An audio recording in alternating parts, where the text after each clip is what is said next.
Okay, sample muna kasi nakailang take na ako biglang na nadi-delete, parang biglang humihinto sa nadi-delete. So, hi guys, take 5 na ata to. Anyway, sharing with you our Fashion for the Christ feature for now. Con Diyos todo es posible. Ibig sabihin po niyan, with God everything is possible.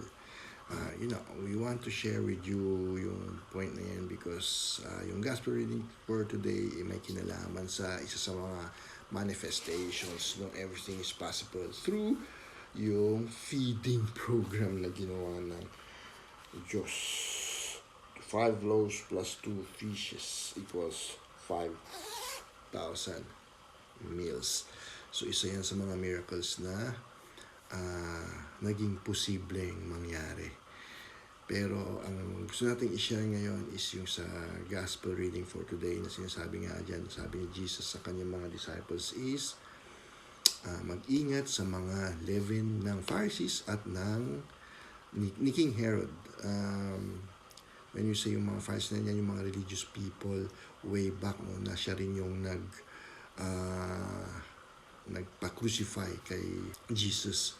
So, bakit mag-ingat? Kasi nga, they have that influence. Mahirap na ma-influensyahan tayo ng mga the likes of the Pharisees na syempre, ang tendency nun dahil nga they're in authority, paniniwalaan na. No? Andyan yung mga politika, andyan yung mga politiko, andyan din yung mga religious people, andyan din yung kung sino-sino mga iniidolo natin, celebrities or what have you. Ang daling paniwalaan because they're mga tinitingala ng tao. Paggamit sila minsan ng salita ng Diyos. So, andyan yung mga Bible verses pa na kinuquote nila or something to that effect. Ang problema is, tama ba ang interpretasyon nila? So, yun yung dapat nating ingatan na sinasabi ng Diyos dito sa natin na may kinalaman din doon sa very hot topic ngayon, yung issue ngayon na patungkol kay Alvin Aragon at saka na dating asawa ni former sex bomb dancer IZ. No? So, may mga sinasabi siya dyan about yung sensuality ng lalaki na dapat daw hindi finifeed ng kademonyohan.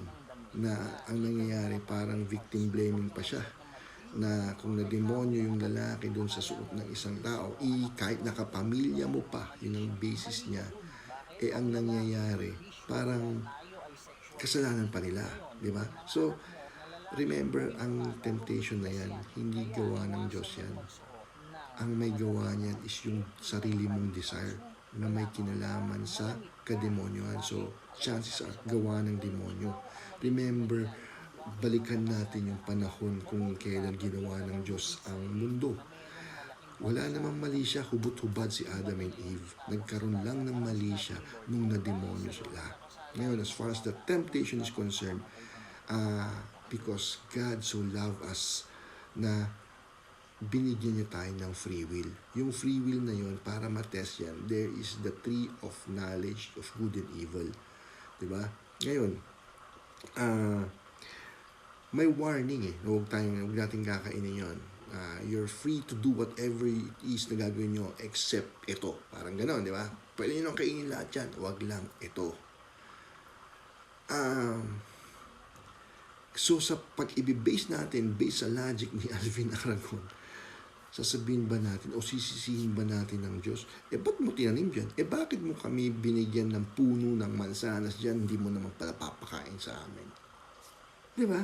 So, parang, what kind of thinking, yung ganun ng pag-iisip. Pero ang mangyayari nga, because binibase niya lahat doon sa interpretasyon niya, madaming maniniwala. Parang, well, tama naman. Kasi ang dami ko nakikita ko kami sa ganun. Tama naman.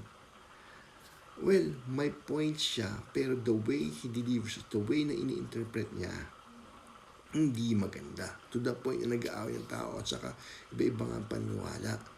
So sana yun yung ma-address natin. Diba? Pero wait lang. Ayun. Gumana. Anyway, going back, no. Yun na nga. Ayun, sorry. papatayin, pa-off na yung battery. Anyway, yun na nga, huwag tayong masyadong mapanghusga rin sa kanya or sa kung anong issue dyan, no? We just have to understand yung mga katotohanan talaga. Kasi iba-iba ang interpretasyon ng tao. But there's only one truth. And that is si Jesus nga. Based din sa siya being the way, the truth, and the life. So, yun na muna. Perhaps we can talk about it further sa next video or kung ano man.